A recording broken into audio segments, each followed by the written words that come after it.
Hello.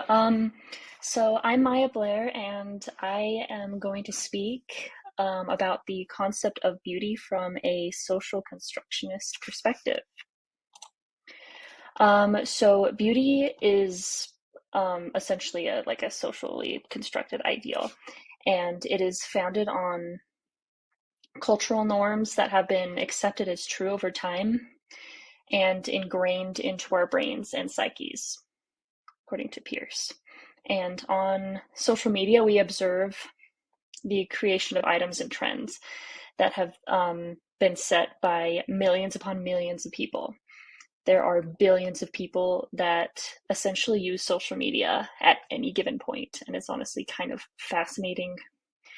And we don't really like fully understand what physical beauty is because so many different people have defined it differently, like throughout um, like the entire recorded human history. And Pierce also mentions that the media, marketing companies, the government, and other organizations all have a direct impact on society. And these factors have an impact on the youth.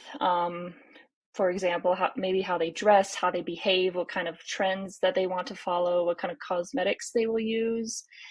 And so beauty can and does change from place to place, from culture to culture, and from person to person, according to Pierce. And these things that society produces, uses, craves, and desires serve as some examples for that. All right, so according to Berger and Lutman, there are many terms that could be implemented in this. Sadly, I don't have a lot of time to delve super deep into it, but these are a few terms that I felt were relevant to um, beauty and social constructionism.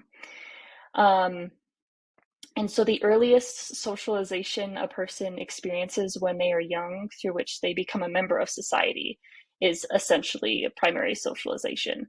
And according to Berger and Lutman, and any later process that integrates a person who has previously been socialized into like additional facets of their society's reality is like such secondary socialization.